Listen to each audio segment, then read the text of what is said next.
Welcome to the show that looks at truth, fiction, and reality with a smirk.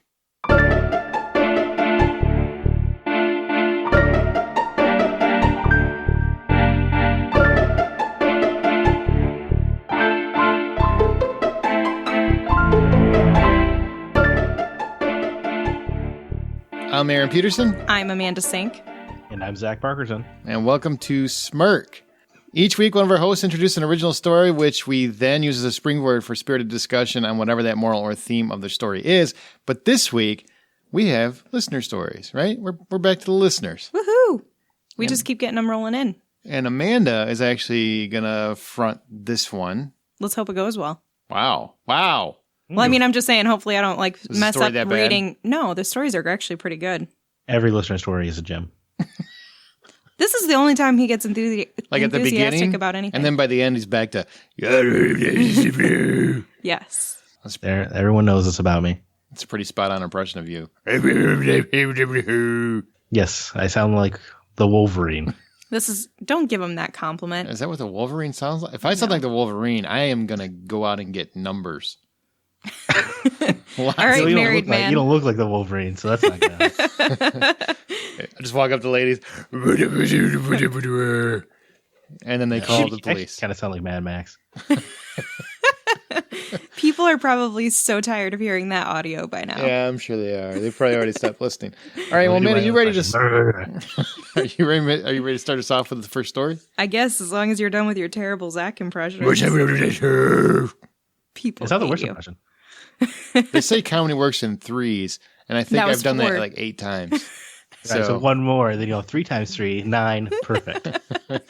Okay, Amanda, go.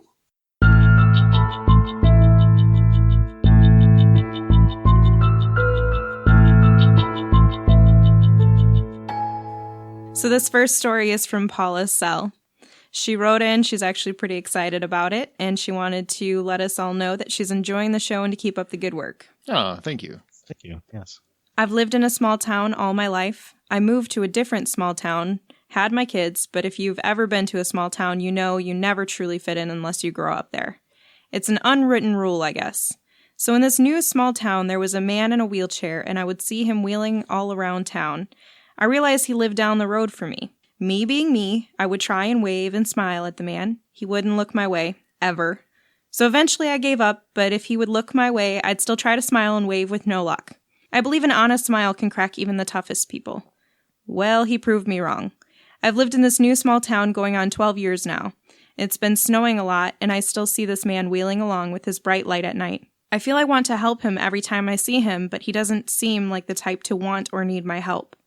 I was letting my dog out one snowing night, and I see this bright light on a side road, and it was not moving fast.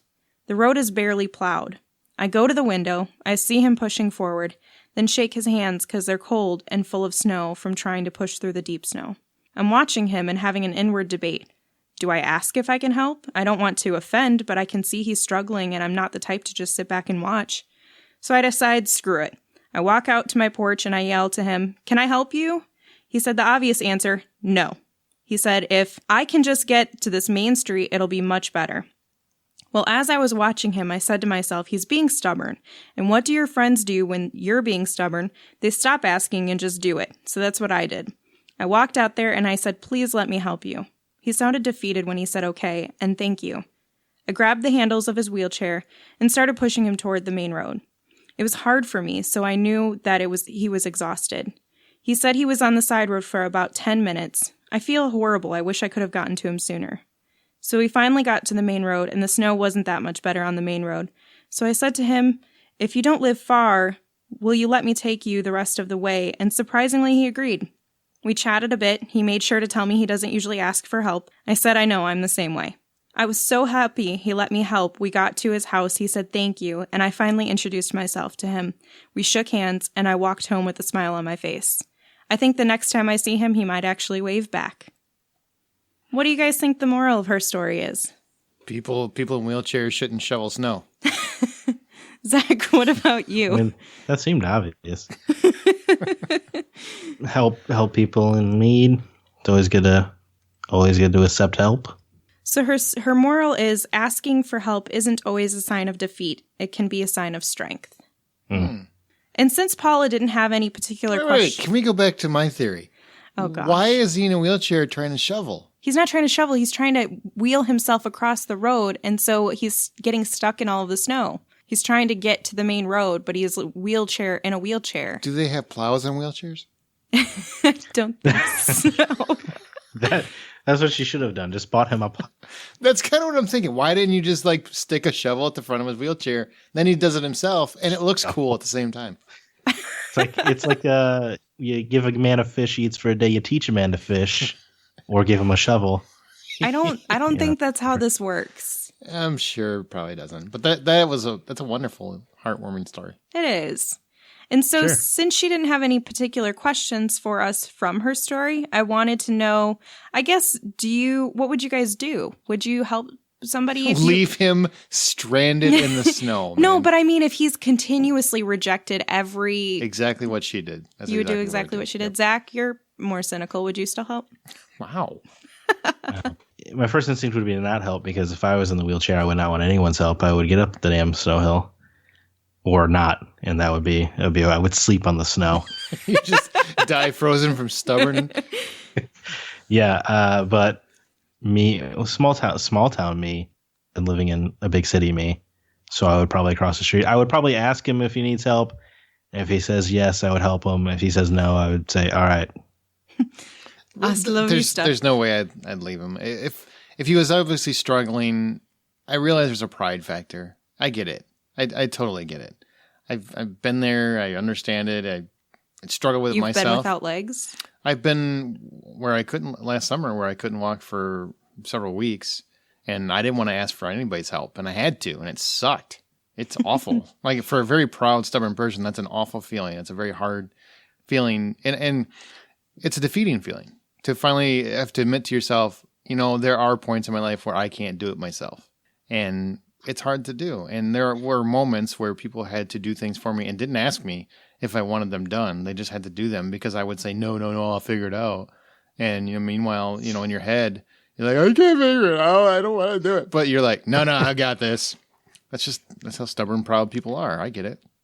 I think we're all pretty stubborn here, and I think it's interesting that you have an exact example to reference. Zach, have you had a situation that you've encountered throughout your life where you maybe felt like you didn't want to ask for help, but you absolutely needed it, and you finally accepted your defeat?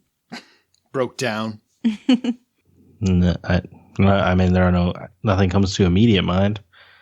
Too strong of a man. Hey, sometimes you just got it all the time. Too dumb of a man. That too too. Stubborn of a man is probably the word you're looking for. I feel like when I ask, I don't know, things always go south. When you ask for help, things go south. Who are you asking for help? Stop asking Satan. What? Well, depends on, are you talking like the levels of like, hey, I need a ride from the train station? There's that, I guess. Well, I mean, I guess in any circumstance, I didn't know if you've ever It's a had kind of help. Mm-hmm. I guess. Well, usually these people are like, I don't know. It's very confusing. I don't have anything off the top of my head. There are no stories immediately coming to mind. Go ahead and say what you want to say. If they want to see me, they'll pick my ass up. That's what you're looking at. We got it. So, well, they usually, they understand the situation. So, Fair enough. What about you, Amanda? I broke my ankle a while ago, and I was really stubborn when it first happened. I broke it 9 hours away from home. And I think I feel like I've talked about this. You have talked about it, so we don't need to hear it again. No, I was going to tell you something different. Jerk. I was just doing that for the listeners, not for you. Uh-huh. So for that circumstance, I didn't accept any help. I went back to work Monday. It happened Friday, and that was that. I worked at a production company, a factory, and I was on crutches. I just had to do what I had to do. But then when I went to finally get surgery years later, I think it was like 3 years later, I finally decided this is atrocious. I also sprained it like 2 times in that period of time. So it was just getting progressively worse. And when I finally realized that it was not a sprain like they initially told me, it was actually a break, and I decided to get the surgery done, I had to ask for help, and it was awful. I couldn't even shower by myself because it was my right leg. And so I had to like sit on this chair in the shower and like have help getting that chair into the shower. My leg always had to be elevated. It was atrocious. And I know people have gone through worse surgeries than that, but that was the first and only surgery I've had, like, for me physically. And to constantly rely on somebody to even bring you a cup of water, I finally figured it out. And I finally figured out how, like, you got boobs for a reason. Stuff in there. What just happened? If you need some snacks, like some gummy bears or something. But it's hard to ask people Wait. You put gummy bears in there? Like, they're in the bag, but you just, like, stuff it. It's like a grocery bag. You can just hang out and, yeah. You don't have hands. You have to use your hands to crutch yourself back and forth. This is uncomfortable. I don't want to hear this story. This is just weird. No, I just picture every time you go to any event or something, you just like pulling out food out of your bra. If you don't know a woman that's done that, then you don't know women. That all of them don't do that. They all do that. So every woman I see has food in their boobs. If they have larger breasts, more than likely there's been some crackers in there. Wouldn't there be more in the flatter ones because they could pack the bra, right? I mean, I feel like this isn't a very scientific example, but it's not. No. I didn't know this. This is fascinating to me. Money, food. So next time I see a young woman at the beach in a bikini, I'm going to be like, you got any gummy bears? I guarantee you she has money in her bra or in her swimsuit top. Can I borrow a buck? I don't want sweaty money. No, that's why they have those signs on restaurant and like gas stations and stuff that they don't accept. How did we get here? That's really what the question should be. How did we get here? Anyway, so back to the topic. I've never been physically disabled. Like, I've never broken a bone or anything like that. So I wonder if that's why I've never had to break it down. Oh, maybe. Oh, it'll happen. Because I had never had it happen either. I'm bulletproof, Aaron. Yeah, I was bulletproof too. And then I took a trip. I literally just tripped. And then I'm not able to walk for a long time. So it's easily that, I'm glad that there are people like that in the world that even though this guy wasn't willing to accept help or ask for help. He said okay. Yeah. Yeah. Well, he said okay when she came over. He did. But I mean, that's very hard to do. And I'm glad that there are people in the world that are willing to go out there and try to do the right thing. Almost force it on them. Yeah. I feel sometimes people need that. Yeah. Literally, they need that extra push. Yeah. Oh boy. If they were just stuck up. Them? What? What? What is she talking about? They need the extra push. She was pushing him in a wheelchair. You were doing a pun because he's in a wheelchair? Yeah. It was bad. Oh, yeah. You've just made it sound terrible. I think this whole episode is offensive at this point. It's a translation, let me tell you. Yeah.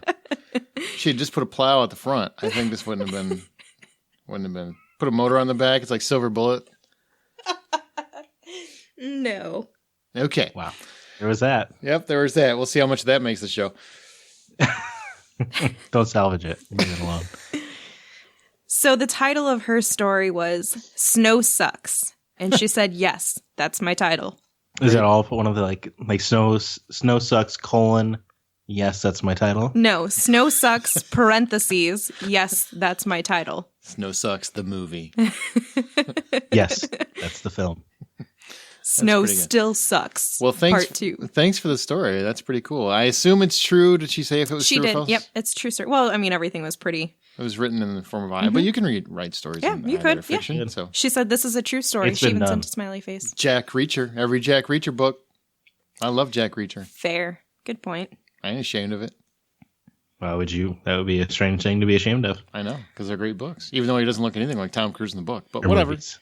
That's for the best. The book is better. I haven't read it. I don't know. Better movies. Way better. Movies are good. Never go back. Yeah, never go back to watching those. Wow. Hey, you're going to make this podcast fall off the rails. Yeah, that's uncool. Jack Reacher's dope. Thank you, Paula. Thank you for that. Thanks, we have another one? We do. We have a second one. Are you guys ready for 2 in a row? I guess not. Well, See, amiga. What would be good? Spanish class. What I think would help this work is if you had any snacks for me. Would you like a gummy bear? No, not from you. Can I get a nice sweaty gummy bear, please? Do you have an icy? Well, yes, I do. Hang on. If it's an icy, you're gonna have. This is gonna get dirty. Yeah. Never mind. Let's move on. It's freshly pumped. It's liquid. Look it up. Oh my God. That's too far. There's a line. All right. So the second one is from Amber. And she hopes that it's not awful, but she thought she would just give it a try. And I'm sure it's not awful. Are you sure? Did you actually read it first? I read through it. Mm-hmm. Because if we get to the end and we feel like it's awful, we're probably going to say so. So just kidding. We would never do that. Zach would. Yeah, I would let you know. He's like, I'm an honest critique. I've already thought it was awful before you get to the end. No, I'll listen. I give fair critiques. If you say so.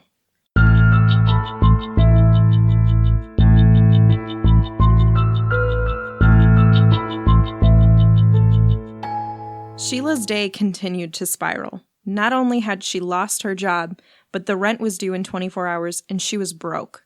Her roommate Nancy was always a comfort and willing to help, but this wasn't the first time she had left her hanging, and she knew it. As she walked in the door, Nancy was sitting in a chair, clutching a pillow, looking sternly at Sheila. "What's wrong, Nance?" Sheila asked. "There was a voicemail for you, from your former boss. I heard about the layoffs." Not only was Sheila still letting the thought of a job loss crush her soul, now her roommate already knew she didn't have an income. Most assuredly, she's here to give her fair notice to find another place, something she completely understood. "Yes, I'm sorry. I'll start looking for another place. I don't want to put a burden on you. I'm so sorry, Nance." Sheila started to break down into hysterics. Lying on the floor, sobbing, she suddenly felt a harsh yet soft whack on the back of her head. It was from Nancy's pillow. "Are we going to cry, or are we going to get our ass off the floor and not let this bury us?" With those words, Nancy swung the pillow again across Sheila's head, immediately knocking her off balance.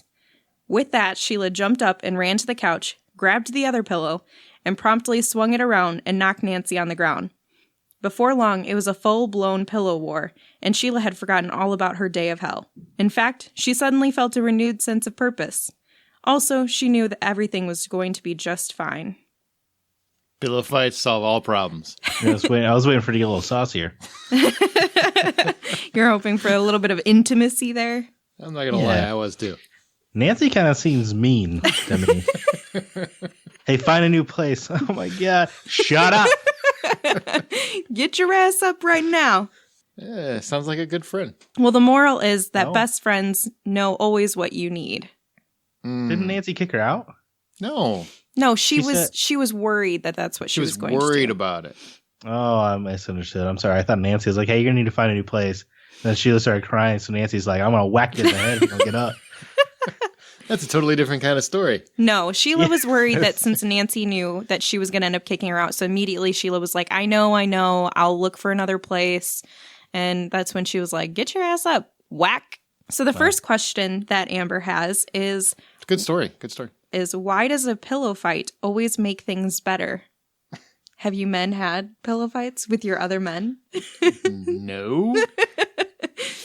Why do they make things better when you watch them? Well, let me tell you about the male biology. I don't know why, but there's something about watching women pillow fight. It's kind of it's usually in slow motion, and they're usually just kind of in a panty and tank top. I'm just saying, right? They're never. It ain't hard to solve the math on that one. They're not wearing like flannel pajamas, and for whatever reason, they're always on Pornhub. How do you know? Sometimes I'm saying for you guys, or sometimes what? Brazzers.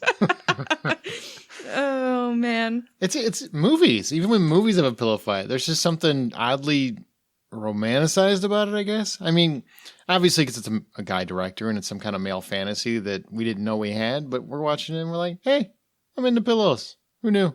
That strangely made me think of the scene of Jason X where he zips up a sleeping bag and knocks a person against a telephone pole. That sounds fun. That's a weird connection. It really it's kind of like Jason Voorhees' pillow fight. What just happened? What?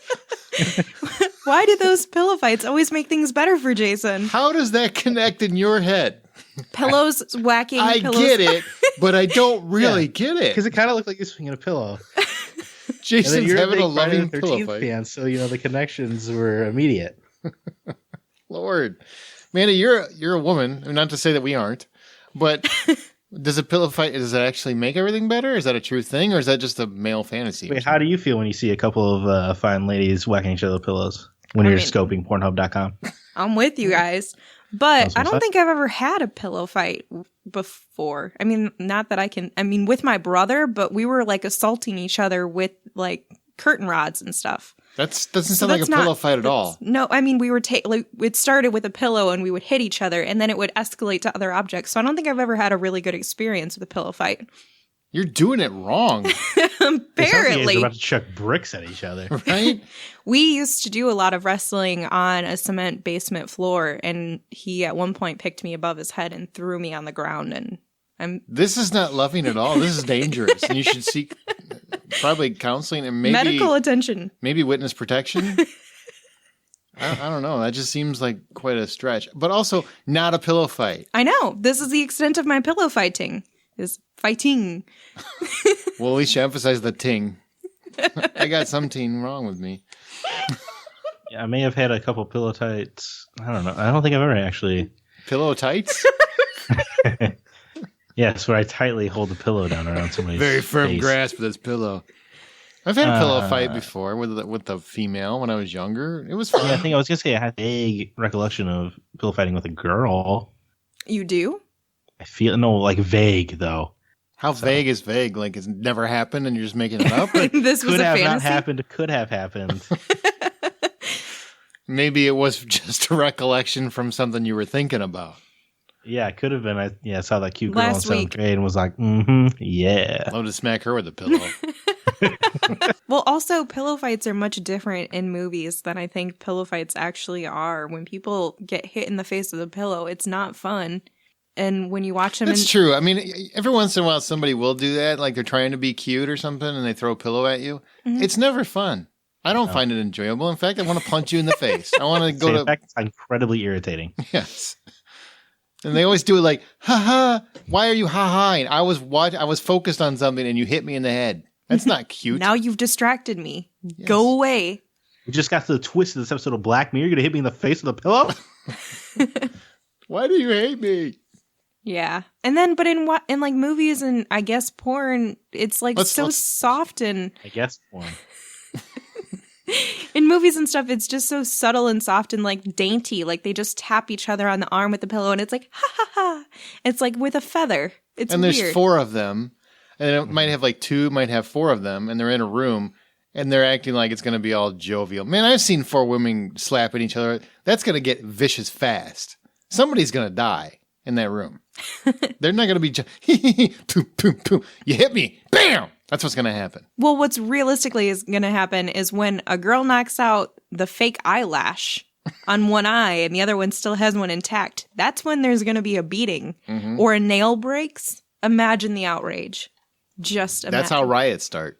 Yep. Yeah, man, it hurts breaking a nail. Acrylic nail or a real nail? Both. What? Real? I've never broken an acrylic nail. Well, that sounds painful too. It's glued to your nail, so Ooh, that sounds more painful. not fun. Seems silly. It does. Why you can't grow your own? Not come on, like John. that. No, Well, I don't wear fake nails much anymore. You can't like. I don't play understand the piano with concept it. of. I've never understood the concept of nails, fake nails here. Grow your own. If you can't grow them, hey, that's just the way life goes. Well, because you're a dude. I also feel like it's weird. Why is it a thing with women? I don't know. What does it I give think it you? What makes them feel more feminine and more pretty because you're able to do whatever. to look like you can't manicure yourself? Is this what men think? Yes. Yeah, I've never seen like super long nails, fake nails, real nails on a girl and gone, cannot wait to get into that. It's true. When you ask a guy, what do you like on a girl? They never say, oh, the nails better be long. You know what I'm saying? No, because all that we see is ow, ow, ow. That's all we see. I guess just the ones who enjoy pain, like the long nails. I don't know. Well, yeah, Mr. Christian Grey, I'm sure loves long nails. So Amber's second question is, have you ever had friends that knew exactly what you needed to change your day? Definitely, yeah. Yeah, sure, of course. What friend do you guys usually go to that always brightens your day, or what do they do to improve it? Zach, You go first. Does he have friends? No, I'm just kidding. He does. Wow. He does. Man, I know. I know, but he doesn't like people. I try to keep it a limit of 5, or otherwise you get too emotionally exhausted. That's probably a true story, is it? Huh? I said that's probably a true story, is it? That is a true story. Yeah, sure. I can't really think of perfect examples. Usually, if I'm having a rough day in this day and age, usually post high school, I kind of just keep it to myself. In general, previously in high school, I had a best friend who always knew how to pick me up. But in my adult life, I kind of try to keep my stuff to myself. That sounds healthy. Yeah. Yeah. Period. I don't want to burden other people with my problems. It's not a burden. That's like part of the reciprocity of friendship. I mean, unless you're calling me with it, because I got stuff to do. So it's kind of a burden. You know what I'm saying? I like to solve other people's problems. I don't really like to deal with my own. That's healthy. That's good. Which I'm sure is very healthy to say out It's loud. very good. Very good and healthy. We've said before, this podcast will be very therapeutic for me. We need a whole hug episode. I've got a few friends that do. Tyler, Brian, Dennis. I mean, those guys really. Tyler, especially, like, he's spot on with my sense of humor. So he knows exactly what to say to make me just completely forget it. Brian's pretty close too. So, and Dennis has known me since I was a kid. So he knows. So just his being around you. Well, yeah, because he knows when I don't want to talk about something and when I do want to talk about something, and I usually don't want to talk about something. So that's pretty easy. Sense of humor is what I need usually, and those 3 guys get me. So my buddy Savi will, if he knows, he'll sometimes send me a salacious picture because it makes me chuckle. Because he's just got a giant folder of them, and it's kind of funny. he's got a photo of salacious photos. An album. Yeah, an album. That's a little disturbing, but I like it. He's got a hilarious amount of hard drive space dedicated to. It's funny. It's just funny. Hey, whatever cheers you up. If something makes you happy, the more the merrier. What about you, Manna? Do you have a magical friend? I have a couple good friends that I can rely on to cheer me up. When I'm in a bad mood, I don't want something that's I don't want something that's over the top, but I also don't want to be miserable, I guess. Sometimes I just like to be alone, but if it's a situation where I want to be with my friends and I want them to cheer me up, or they just naturally do make my day better, it's typically with dark humor.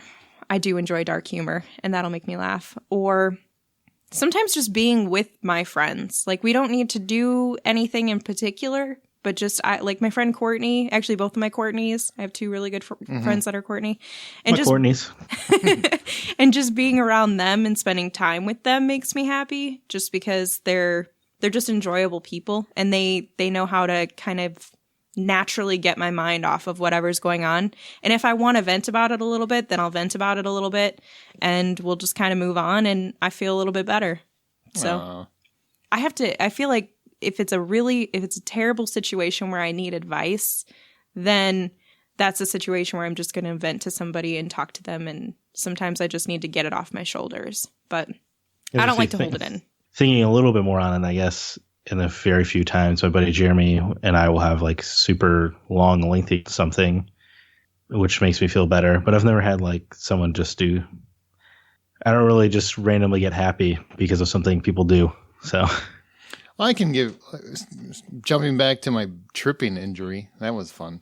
When I was running a trail, tripped, and I couldn't walk. Like I could not walk. Couldn't put any pressure on my leg. I couldn't even hop. Like, it was awful. Worst pain I've ever felt in my life. And I had to call my buddy Tyler to come get me because I couldn't walk. I need somebody to help me walk out of there. And he shows up with his stepson, and he immediately starts laughing at me. And, I wasn't in a laughing mood. I'm in tears. I mean, and I don't cry. I'm just not a crier, but I was in tears because it was the most miserable thing I've ever felt. And he gets me up and starts helping me walk out, and his stepson's, and I'm like, thanks for bringing him. And he's like, no problem. This will be fun for him. And we're walking out, and then this old guy, and I mean like 75, 80 years old, comes over. And he's like, do you need help? And without thinking, Tyler's like, absolutely. If you could get on the other side and help, that'd be great. And I'm just sitting there going, God, son of a man, because this is the most, now it's like double humiliating. Yeah. And but it made me feel better because it was funny. So you forget about it for a little bit. So there you go. Aw. Now that kid can go tell all his friends what a punk you are. We had to pick up the sissy. He couldn't even walk. It was about 100 feet to the road. It was 100 feet and I couldn't get there. My stepdad's a friend with losers. Pretty accurate. Well, Yeah, at least pretty you have accurate. good friends. Yeah. I mean, you came and got me out, so I would have been there for a long time otherwise. That's a sign of a true friend.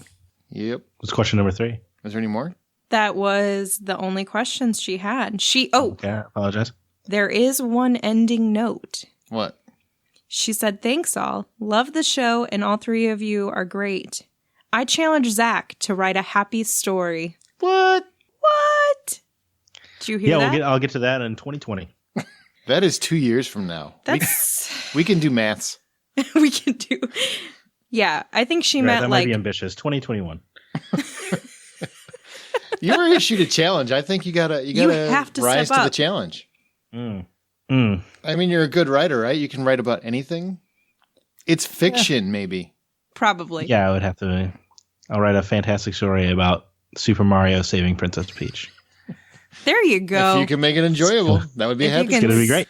Somehow create the moral out of that. Go right ahead. Even then, I'd want to kill someone off, so I don't know. He fell off the brick.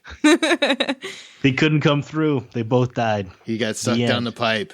Died. Question instantly. 1. What's the point of life, guys? What? What just happened? Did she say if it was based on truth or fiction? Did she say? She said that this was a fiction story. Ah, And it is called A Swift Blow to the Head. I get it. Because of the pillow iron.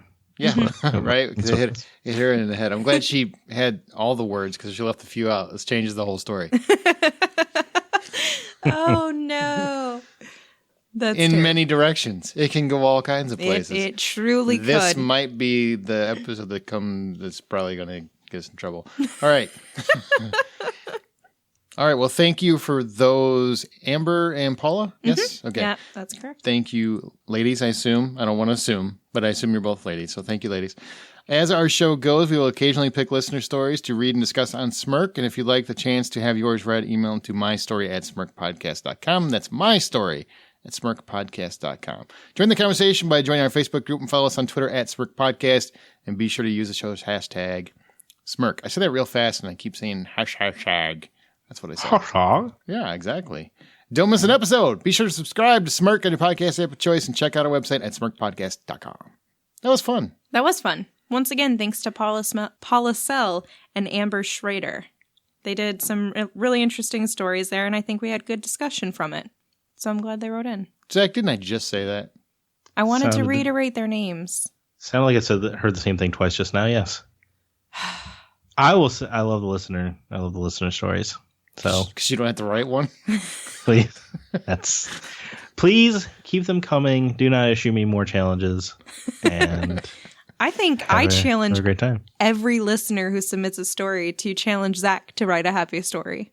Well, that would be Wait. Don't do that because then he absolutely won't do it.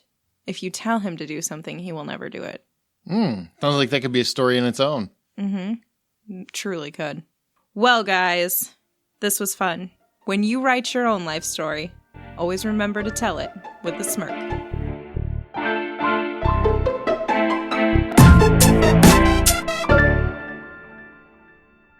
Do you want to try it again? You want to do it again? Sure. Knock yourself out. And as you write your own life story, always remember to tell it with a smirk. Nobody It's heard no that. Zach. Nobody heard that. It was so low. I tried to Nobody- imitate Zach's with a smirk. smirk. Is that what I sound like? You barely whispered it. I need to talk to a speech therapist or something if that's what I sound like. Just raise your voice up an octave. Are you still there, Zach? Yeah. Hello. Oh, I thought you gave up. I thought you just said, I'm not doing this I'm not challenge. doing all these challenges. Oh shit. What was that? Did I offend handicapped people?